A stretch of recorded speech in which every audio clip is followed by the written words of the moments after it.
Então, pessoal, bem-vindos de volta ao canal Máquina Literária. Eu sou a professora Daphne e nesse vídeo a gente vai falar mais um pouco sobre o demônio familiar do José de Alencar, mas dessa vez a gente vai dar um enfoque na perspectiva feminina das personagens dessa peça. Então, no primeiro vídeo, que já está publicado aqui no canal, a gente conversou um pouco sobre a temática do racismo que está presente nessa peça. Eu decidi fazer uma segunda parte para a gente conversar um pouco sobre o aspecto da feminilidade, da representação da mulher nessa peça. Bom, o que a gente está falando é sobre os papéis de gênero, e a gente está falando da feminilidade, como que esses papéis começavam a ser definidos ou que estavam bem definidos no século XIX aqui no Brasil. E aí tem dentro desse artigo, né, que eu estou utilizando, já estava utilizando lá no primeiro vídeo sobre a escravidão, né, sobre o racismo, esse artigo do Lopes, ele comenta, né, o quanto que o Alencar tinha por um programa contribuir para a criação de uma cultura nacional com bases modernas. Então, a gente já sabe que o Alencar tinha esse objetivo, ele tinha, a ideia dele era criar uma literatura nacional que representasse a cultura e o pensamento, né, a ideologia dessa classe burguesa que estava começando a se tornar uma classe dominante. E nesse sentido, as mulheres tinham um papel muito importante porque elas eram as que representavam as leitoras. Então, o público leitor dos folhetins, esse grande público era formado por mulheres e principalmente mulheres jovens. Então, assim como o Machado de Assis, em determinado momento lá da sua carreira, ele desistiu de fazer muitas críticas sociais abertamente nos folhetins, porque ele entendeu que, como eram as mulheres que eram as suas leitoras, sempre existiu uma vigília, uma fiscalização. Então, por mais que as leitoras fossem as mulheres, os homens, os maridos, os pais, eram as pessoas que estavam sempre vigiando o que as mulheres estavam lendo, porque o mais importante era manter as mulheres domesticadas, né? As mulheres com o seu pensamento e com a sua crença de que o seu papel principal é na parte privada da vida da família, então dentro de casa. O Alencar também entendia isso, que as mulheres precisavam dessa distração, mas que também através da literatura era possível doutrinar as mulheres para que elas soubessem como agir, o que fazer, elas enxergassem a si mesmas nas personagens, nas protagonistas das histórias, né? Então, o Alencar, ele também tinha esse pensamento bem conservador sobre a função das mulheres, né? Ele escreveu uma coluna que chamava Ao Correr da Pena, que foi mantida ao longo dos anos de 1854 e 55. O Alencar costumava se dirigir às leitoras, né, às mulheres, como queridas leitoras, que sabia muito bem que constituíam, né, esse público do leitor das obras dele. E aqui o Lopes comenta, né, quando fosse mudar o assunto para a política e a economia, o Alencar recomendava: e agora atirai o jornal de lado, ou antes passai-o ao vosso marido, ao vosso pai ou ao vosso titio, para que ele leia o resto. Ele diz aqui, não era novidade atribuir o domínio da cultura ao público feminino e a política e a economia ao público masculino. Então isso também eram características dessa divisão de gênero. Tanto que na própria peça a gente vê o quanto que o Eduardo trata as mulheres dessa forma, assim. Então, elas não devem cansar as suas cabecinhas com problemas matemáticos, com questões de economia, com contabilidade financeira. Isso não são assuntos para damas sensíveis e delicadas.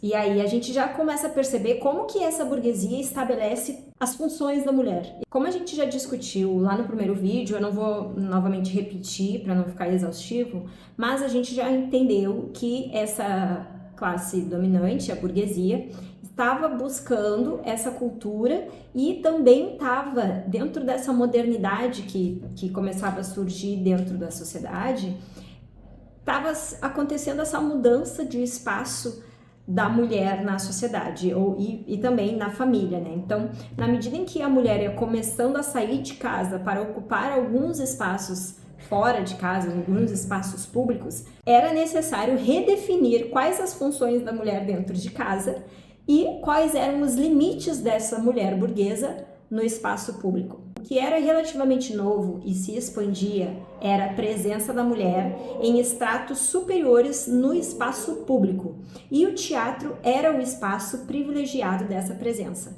Então, os homens incentivavam as mulheres a irem ao teatro, justamente porque o teatro ainda representa esse espaço de cultura que ainda é uma atribuição do gênero feminino, ainda é o entretenimento, ainda é o lazer.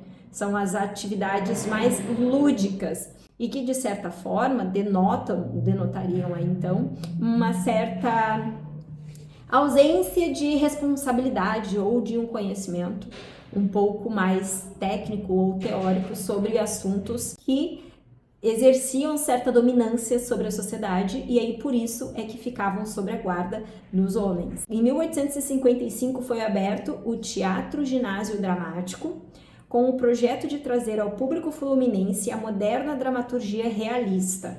Então aqui a gente está dentro de um período romântico, mas o teatro realista já vinha importado da Europa.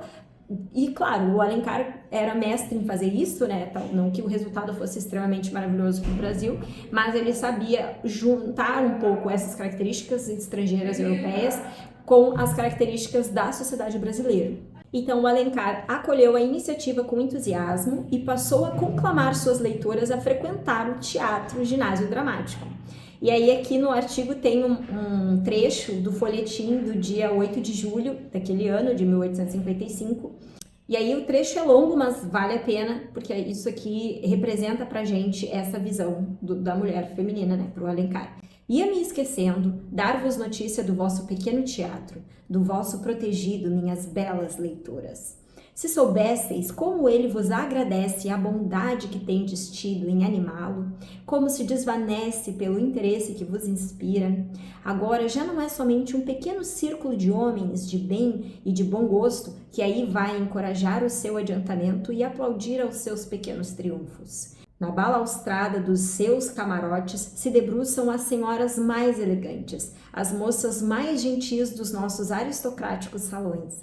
O lindo rosto expandindo-se de prazer, o sorriso da alegria nos lábios, elas esquecem tudo para interessar-se pelo enredo de uma graciosa comédia. E depois a sua boquinha feiticeira vai repetir no baile ou na partida uma frase espirituosa, um dito chistoso que requinta de graça conforme os lábios são mais ou menos bonitos. Então, assim, é mais ou menos para isso que as mulheres são incentivadas a irem para o teatro dramático, para dar beleza e dar graça ao ambiente, escutar, receber todas, né, aquelas declamações, aquelas frases, aqueles enredos, aquelas cenas, e gravar algum ou outro, né, entender algum ou outro e para repetir simplesmente, ou seja, era como se o teatro tivesse servindo também, para além dos livros, né, para além dos folhetins, como o conteúdo que essas mulheres, né, essas belas leitoras teriam para compartilhar nos bailes, nos ambientes sociais em que elas estariam. Então é uma forma assim, ó, esse tem que ser o conteúdo das mulheres, ou seja, isso que elas têm que saber falar quando elas estiverem em público. Então precisa se ter a fonte para isso. E aí o teatro servia para isso. Ou seja, elas não podiam frequentar ambientes em que elas aprendessem ou soubessem falar sobre assuntos mais sérios. É como se a mulher não tivesse o mesmo nível de inteligência, a mesma inteligência que os homens têm. É necessário manter elas domesticadas e fazer com que elas apenas se distraiam. Porque como assim, é quase como se as mulheres não tivessem cérebro e nem capacidade de raciocinar. E aí aqui o Lopes ainda acrescenta: o autor já vinha exercitando uma voz feminina nas suas crônicas jornalísticas, como demonstram 2 poemas em francês que ele publicou. Um desses poemas que ele escreve, olha só o nível de manipulação para constituir papéis de gênero dentro dessa sociedade burguesa naquela época. E aí o poema, traduzindo, diz assim: se vires uma mulher cujo sorriso é uma carícia, o olhar é límpido, o caminhar seguro, e cujo ar de triunfo é sempre encantador, é que ela já ama e sabe que é amada. Então, mais uma vez, a gente tem aqui uma perspectiva de que a mulher ela serve ou ela está à disposição do amor. A mulher precisa amar. E essa fantasia, né, do amar e ser amada, porque assim me constituirei como mulher, entende? Como gênero, entende? Não como algo que é da natureza do ser humano.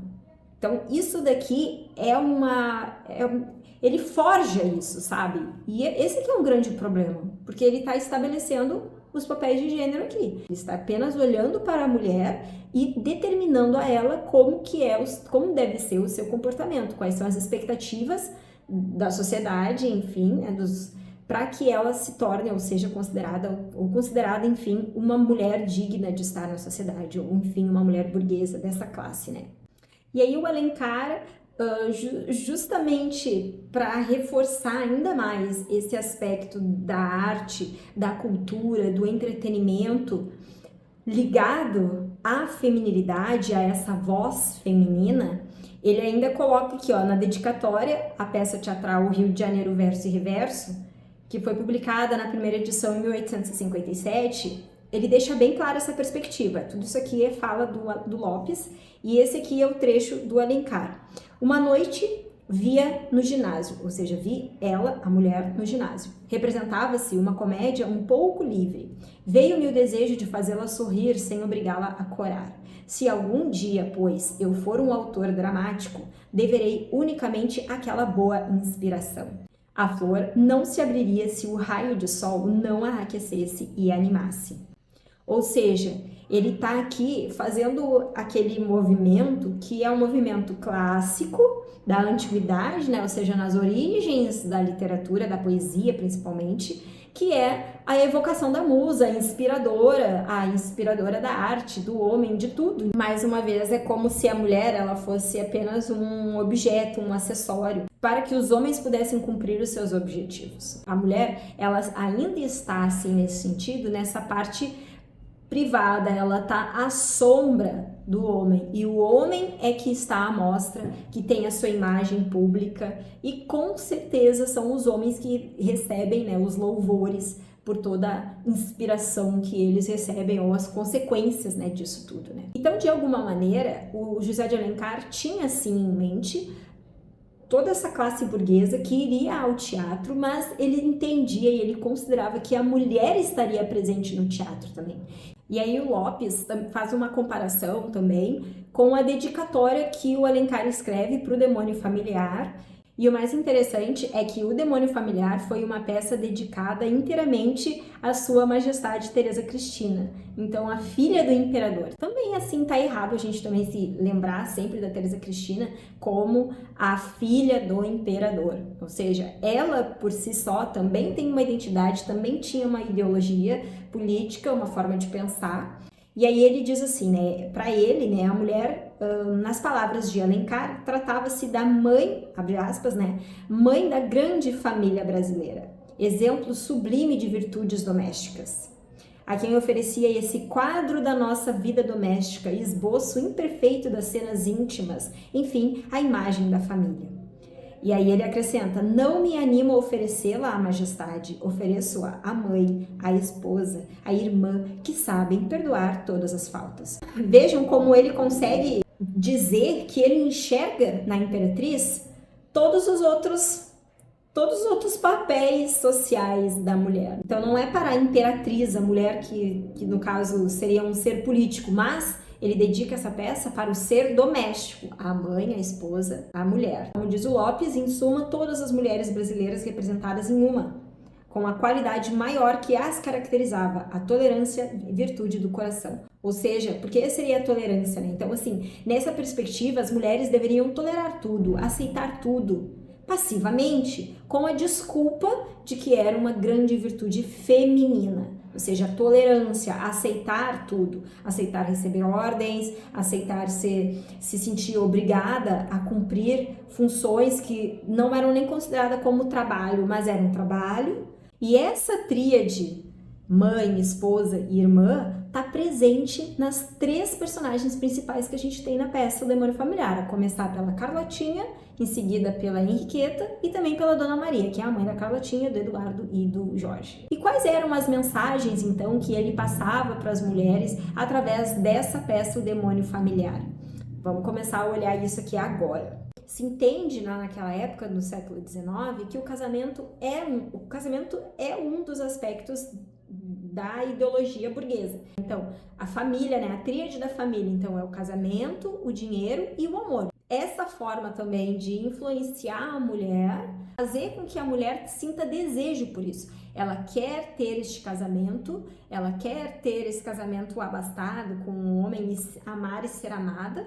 E aí, claro, essa tríade, apesar dela ser socialmente aceita, né, virtualmente aceita pela sociedade burguesa, o Lopes coloca aqui com muita lucidez. Não que a família burguesa não se constituísse, mesmo na Europa, em torno do poderoso pater familias, mas as bases liberais da ordem burguesa apontavam já para um horizonte de crescentes dificuldades para a dominação masculina. Se estava percebendo essa modernidade, mas ao mesmo tempo essa modernidade estava ameaçando a família tradicional burguesa. Que essa ideia do amor como base para o casamento, que era uma ideia romântica plenamente absorvida pela geração do Alencar, colocou desafios à autoridade masculina, que precisava então ser reafirmada em novas bases. E aí aqui é onde começa essa forja, né? Essa fantasia de que se entende que a mulher é quem manda. Quando, ao longo da peça, a gente entende que a dominância permanece ainda sob as mãos e sob as palavras dos homens. Então, quando ele diz assim, essa é a fala do Eduardo, num trecho da peça, e agora, meus amigos, façamos votos para que o demônio familiar das nossas casas desapareça um dia, deixando o nosso lar doméstico protegido por Deus e por esses anjos tutelares que, sob as formas de mães, de esposas e de irmãs, velarão sobre a felicidade de nossos filhos. E ainda tem essa questão do cristianismo, da religião ainda que tão impregnada, né, dentro dessa concepção de família burguesa. Se utiliza a religião como um argumento legítimo para uma ideologia política. Então a irmã Carlotinha é cortejada por um rapaz que parece lhe interessar e que lhe envia através de Pedro uma carta. Carlotinha se recusa a recebê-la, como convém a uma moça de boa família, e manda Pedro dizer ao Alfredo, rapaz, que se deseja casar comigo, fale a mano. E também o Lopes mostra aqui para nós também que essa perspectiva de que é falso dizer vamos colocar, né, vamos pedir a Deus para que proteja o nosso lar com a tutela da mãe, da esposa e da filha, da irmã, porque é falso, porque na verdade as mulheres elas não têm direito de opinar, elas não têm direito de se governar, elas não têm direito de escolha nenhuma sobre absolutamente nada, nem inclusive sobre o marido com quem ela vai casar. Porque a gente tem aqui, por exemplo, que a Carlotinha recebe a carta do Alfredo através do Pedro, e a Carlotinha manda a resposta que ela dá para o Alfredo, sempre através do Pedro, né? É que se ele deseja casar comigo, fale a mano. Então, conversa com o meu irmão se tu quiser casar comigo. Então, o que isso quer dizer? Não é a mulher que escolhe e que está ali tutelando, não é ela que tem o domínio das coisas, é muito pelo contrário. É só para fazer a imagem, a mulher ter a falsa impressão de que ela tem domínio sobre alguma coisa. E, na verdade, essa fala do Eduardo apenas remonta ao domínio da mulher sobre o lar, sobre esse aspecto privado da vida. Agora, quando se fala das questões da classe, da família burguesa e como que isso é organizado, a administração e a manutenção dessa classe social, tudo é pensado, dominado, determinado pelos homens. Então, é falso, é uma mentira que o Alencar consegue aqui forjar dentro dessa peça, da forma como as personagens se comportam, né? E tanto que a Carlotinha também é influenciada pelo Pedro para manter esse namorico assim escondido com o Alfredo. Ela dá uma resposta, ela envia uma flor para ele e se arrepende profundamente, né? como diz aqui o Lopes, ou seja, o irmão que a chama de anjo, como se ela tivesse que ter essa pureza para ser classificada como mulher, mesmo que seja mulher burguesa. É uma questão de gênero. E também nessa cena em que o Pedro vai falar com a Carlotinha, mandar a carta e convencer ela a mandar uma resposta para o Alfredo, na verdade o Pedro quer que ela escreva e ela também se recusa a escrever, né? Ele diz assim, né? Pedro diz, homem não gosta dessa resposta de boca, né? Diz que é mentira, o homem diz que é mentira, gosta de papelinho para guardar na carteira, lembrando-se do anjinho que escreveu. E a Carlotinha escreve, escrever nunca, não tenho ânimo.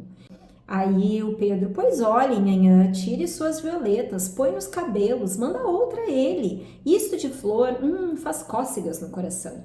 Aí Carlotinha, deste modo, sim, eu podia. E o Pedro, então vá buscar a flor já, Pedro leva. Aí a Carlotinha, não quero. Aí o Pedro, eu vou ver. Aí a Carlotinha, não é preciso, eu tenho. Nhanhã já tem. E aí ela põe a mão no seio e estão aqui. Aí ela tira a florzinha do próprio peito, assim, né? Ela guarda na roupa. E aí o Pedro leva essa florzinha que saiu do peito da Carlotinha lá pro Alfredo.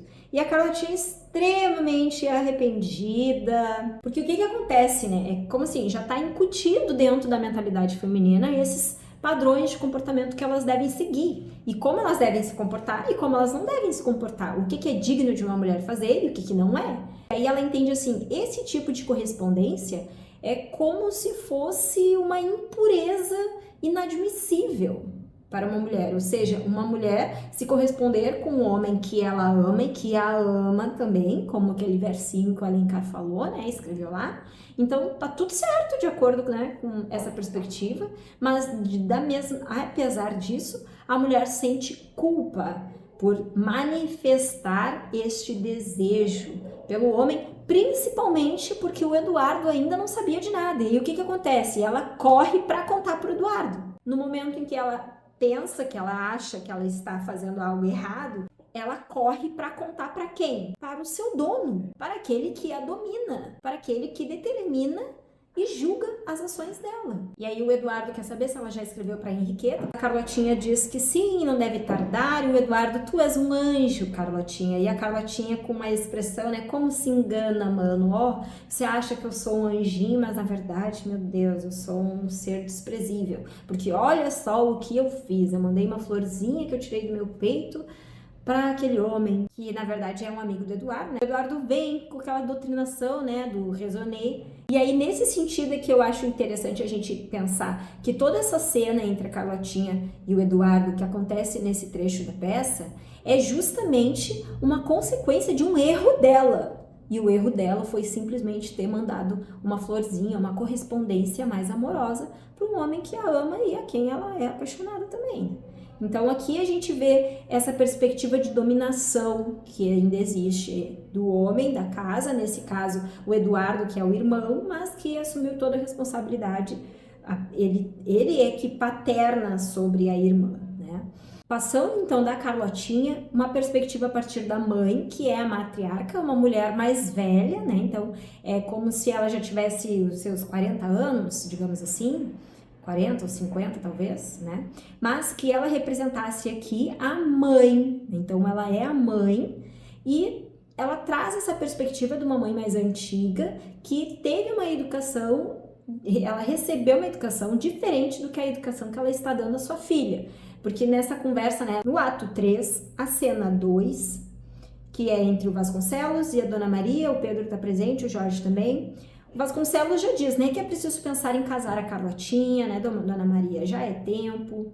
E a Dona Maria ainda responde, há certas mães que desejam ver-se logo livres de suas filhas e que só tratam de casá-las. Eu sou o contrário. Então, ou seja, é como se ela não se importasse que as suas filhas, ou melhor, que a sua filha demorasse um certo tempo para se casar. Porque ela, olha só a ideologia burguesa, né? Olha só o pensamento, a nobreza burguesa. Né? Não tem necessidade de sair correndo para casar a filha. O importante é encontrar um bom partido que a ame de verdade para que sim se faça o casamento, porque essa é a tríade da ideologia burguesa, né?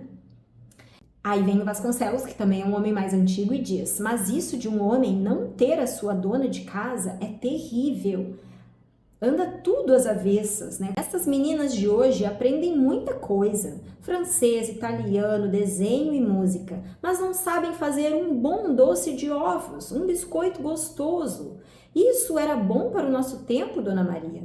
E a Dona Maria replica, né? Hoje as moças são educadas para a sala, antigamente eram para o interior da casa. E o Vasconcelos ainda arremata que é o seu verdadeiro elemento. Então, é um contraponto aqui que a gente tem de duas visões mais antigas. O homem, claro, além dele ser um machista, né, ele representa o patriarcado aqui, então ele vai sempre defender o local da mulher mais submisso possível.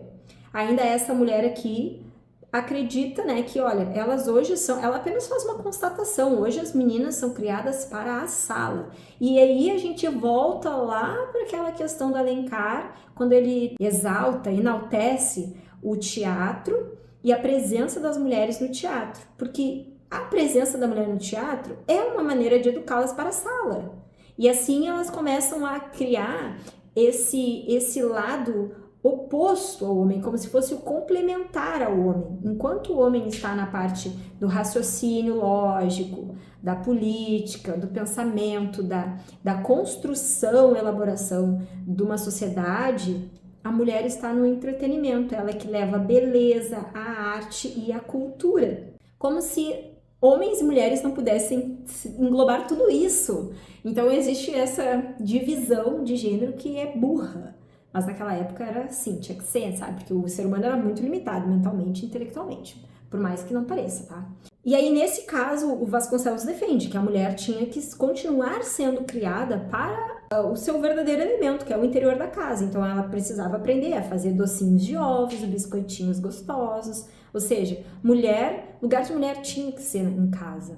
E isso, de certa forma, pensem bem, aqui não é só como se tivesse dizendo que não, as mulheres agora não precisam mais estar restritas à cozinha de casa. Não!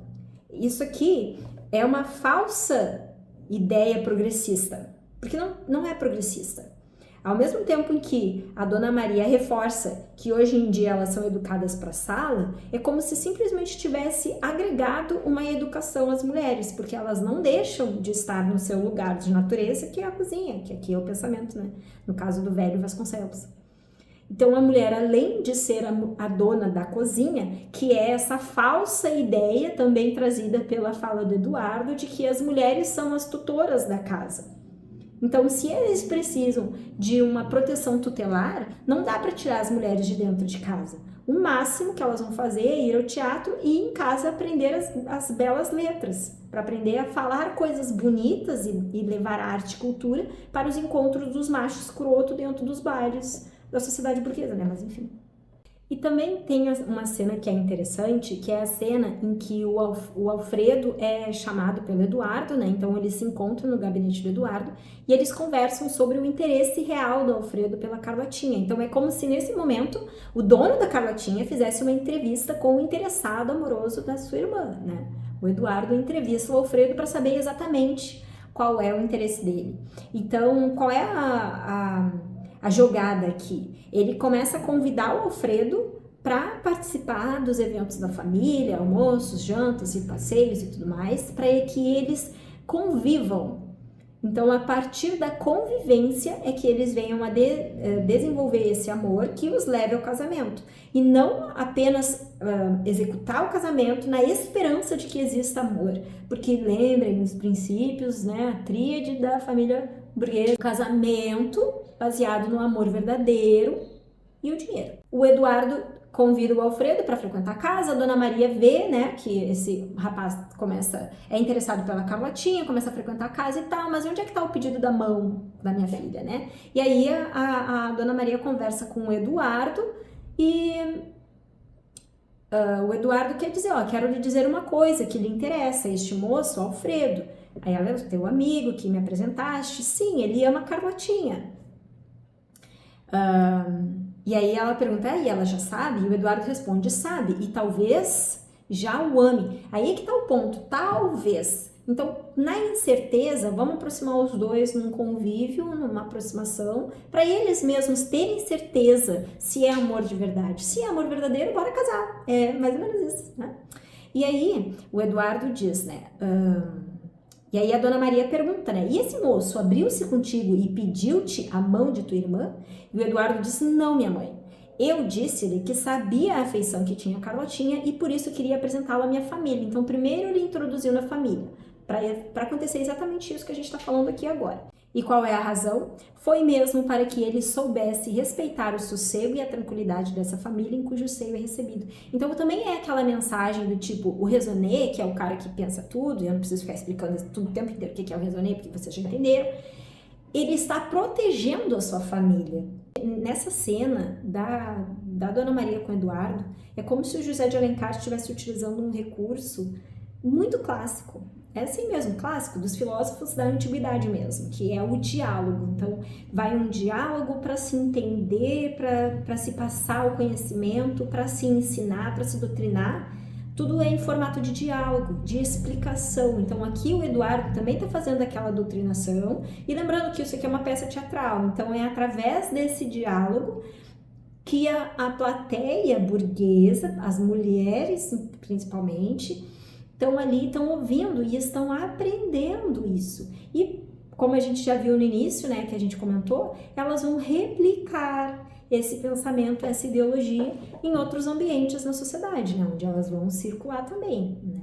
Então, mais um exemplo aqui para vocês, né, Dona Maria. Nisso tens razão, meu filho. É essa a causa de tantas desgraças que se dão na nossa sociedade e com pessoas bem respeitáveis. Mas qual o meio de evitá-las? Aí lá vem o Eduardo com uma explicação, com uma doutrinação. E aí a Dona Maria, mais uma vez, ela pergunta, mas... E aí é como se tivesse assim, entre um filósofo e outro filósofo. Veja como essa mulher, de certa maneira, pensa.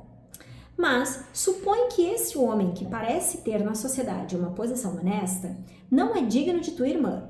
E que, portanto, com este meio proteges uma união desigual? Tá aproximando os dois, mas se tu percebe que ele não é digno dela, tu não acha que tu tá aproximando os dois de uma maneira meio arriscada? É isso que ela tá dizendo. Ele, não, eu não tenho esse receio. Ninguém conhece melhor o homem que a ama do que a própria mulher amada. Aí a Dona Maria responde por fim. Ela encerra o diálogo com esse posicionamento. Desculpa, Eduardo. Sou mulher, sou mãe, sei adorar meus filhos, viver para eles, mas não conheço o mundo como tu. Assustei-me vendo que um perigo ameaçava tua irmã. Tuas palavras, porém, tranquilizaram-me completamente.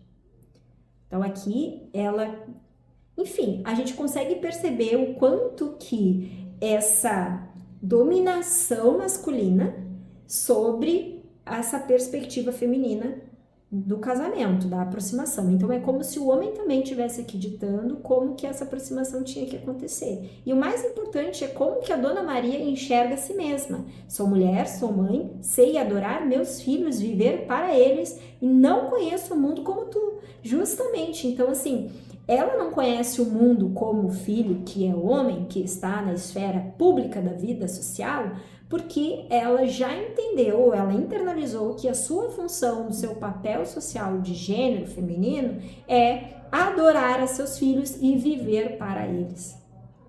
Como se não fosse possível para uma mulher viver para os seus filhos, adorar os seus filhos e conhecer o mundo como um homem o conhece.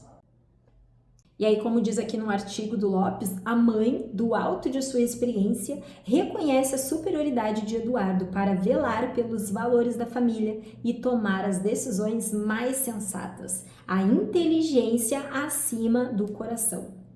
A irmã põe seu destino e felicidade nas mãos do irmão, que por um gesto de soberano lhe permite decidir sobre o seu escolhido, desde que sob sua vigilância. E aí, o Lopes arremata que o coração feminino sujeito ao descontrole do amor romântico se submete ao juízo da razão masculina e só então, sob essa proteção, pode exercer a sua sapiência, né? O seu conhecimento, a sua escolha. E aí, nesse sentido, é que aqui, com essas afirmações, Alencar seguia doutrinando as mulheres burguesas lá dentro dos teatros, como elas deveriam se portar e pensar.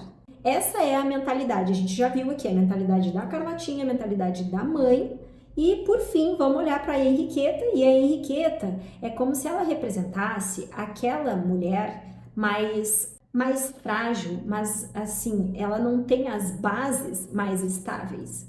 A gente tem aqui na peça a presença do pai, então é como se, e no caso Vasconcelos, né, ele diz, ele é viúvo, então a Henriqueta já não tem mais a presença da mãe, e isso com certeza afeta a maneira dela de enxergar a vida, de enxergar a si mesma, o seu papel, suas funções na sociedade, e a Henriqueta é aquela mulher jovem, que a Henriqueta deve ter também entre 18 e 17 anos, porque na mente dela, a vida para ela se resume em um casamento. E qual é a maior dualidade da Henriqueta, né? E nas mãos do Vasconcelos, ela está se tornando uma mercadoria. Mas qual é o problema da Henriqueta? Ela não ama o Azevedo, ela ama o Eduardo, com quem ela cresceu, né, junto com a Carlotinha, são amigas de infância. E o Azevedo não a ama, tanto que existem vários diálogos aqui entre o Eduardo e o Azevedo, em que o Eduardo defende o casamento por amor e o Azevedo entende que as mulheres são apenas um acessório necessário para um homem burguês na sociedade. E uma mulher bonita, né, formosa, inteligente, mas minimamente bonita, e que pelo menos consiga replicar aquele conhecimento, aquela cultura que elas adquirem no teatro, por exemplo. E a Henriqueta sofre muito com isso, porque ela tem realmente um desejo muito forte de se casar por amor com o Eduardo. A ideia da Henriqueta é muito problemática enquanto mulher, porque na primeira cena, agora a gente vai voltar para a primeira cena do primeiro ato, em que está ela e a Carlotinha, e elas vão conversar ali sobre o Eduardo, a Carlotinha quer entender o que está acontecendo entre os dois, porque eles não se falam mais. E a Henriqueta também não entende por que o Eduardo não conversa mais com ela, por que ele não quer mais ver ela. E ela se sente muito triste com isso. Ela não tem a mesma iniciativa que a Carlotinha. Mas, ao mesmo tempo, a gente tem que entender que as duas estão numa condição diferente, porque a Carlotinha, lembra do poeminha do Alencar, né? A mulher que ama, sabe que é amada pelo seu amado, né? Então, a Carlotinha ama e sabe que é amada. Agora, a Henriqueta ama e não acha, não sabe que é amada, ela não sabe, ela acha que não é amada. Então, ela não sabe que ela é amada. Então, elas não estão na mesma condição. E é por isso que a Carlotinha é muito felizinha e a Henriqueta é triste. A maior parte da peça, a Henriqueta é esse outro lado, né? Esse contraponto da feminilidade. Né? Ou seja, enquanto uma mulher não tem certeza, parece que a Henriqueta é o oposto, né? A prova oposta daquele poema. Enquanto a mulher não tem certeza que ela é amada pelo seu amado, ela não vai ter esse olhar confiante, essa segurança e tudo mais que a Carlotinha já apresenta sempre, né? Então, por uma questão de cultura mesmo, da família, dentro de casa, né? Não era... Nem as meninas estão ali no quarto do Eduardo e aí o Eduardo sai, tá a Henriqueta e a Carlotinha e ela diz, mas Carlotinha, não é bonito uma moça entrar no quarto de um moço solteiro. Aí a Carlotinha, sozinha, sim, não é bonito, mas com a irmã do lado não faz mal. Então, tipo, a Carlotinha não tá nem um pouco preocupada, ela é meio que, parece assim, transgressora, sabe? Mas assim, não, tá bem longe disso, tá? Aí a Henriqueta sempre faz mal, e a Carlotinha, ora, estavas morrendo de vontade de entrar no quarto do Eduardo. Pelas tantas, o quarto está todo bagunçado porque o Pedro não arrumou, e vejam bem como que o lugar da mulher, como a própria escrava do homem, é internalizado por ela mesma. Então, ela já entende que o papel performático que ela precisa seguir é o da dona de casa, é a que cuida, que limpa toda a bagunça que o homem faz. Então, elas já dizem assim, né? Carlotinha, anda lá, oh meu Deus, que desordem, aquele moleque não arranja o quarto do senhor. Então, o Pedro não arruma nada, e a Henriqueta responde, vamos nós arranjá-lo? E a Carlotinha, está dito, ele nunca teve criadas desta ordem. E a Henriqueta, porque não quis. Então, porque o Eduardo não quis ficar ou namorar a Henriqueta, assumir o amor por ela, ele não a tem para arrumar a sua casa. Esse é um dos problemas que a gente tem e que está colocado aqui, que o Alencar utiliza desses argumentos para ensinar as mulheres, né, como que elas devem se portar. E aí, retomando um pouco aquele contraponto que ele diz, né, que é necessário rearranjar, né, essa dominação para que não se perca essa dominação masculina. Para garantir o equilíbrio das relações domésticas, é necessário que a submissão da mulher seja absoluta, equiparando-a mesmo à situação do escravo. Isso remete à submissão. Ela entende que o papel dela enquanto mulher vai ser o de cuidar da casa, praticamente como uma escrava. Só que para ela isso é o certo, porque se educa as mulheres dessa maneira. Basta o desejo masculino para que a mulher se torne criada do homem, ainda que de uma ordem superior às escravas negras. Bom, e assim a gente percebe o quanto que o papel de gênero naquela época também já era bem estabelecido, o quanto que essa peça teve um objetivo bem doutrinador mesmo, com essa criação, esse surgimento da burguesia, com esse entendimento de como que a burguesia deveria se portar, como que as mulheres burguesas deveriam se comportar. Então, a gente tem nessa peça uma representação bem típica, não só dos ideais burgueses, né, mas das características estéticas mesmo e políticas ideológicas do José de Alencar. E ao mesmo tempo, dentro de todos aqueles conceitos românticos, aquilo que ele entendia como romantismo, era para ele importante de se reafirmar, mesmo em época de realismo, em que na arte já se deixava muitos dos preceitos românticos, pelo menos na Europa, e que o teatro estava se afirmando com essa estética realista. Então, dentro desse realismo, era necessário ainda colocar algumas perspectivas românticas, porque foi dentro desse bojo que a sociedade burguesa nasceu. Então, não tinha como abandonar isso, sabe, de uma hora para outra, em função da estética e da arte, né?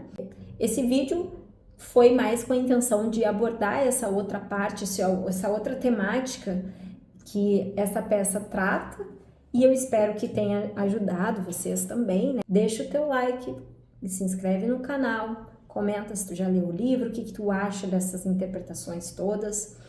Confere o primeiro vídeo e é isso. A gente se vê no próximo. Um grande beijo e até mais.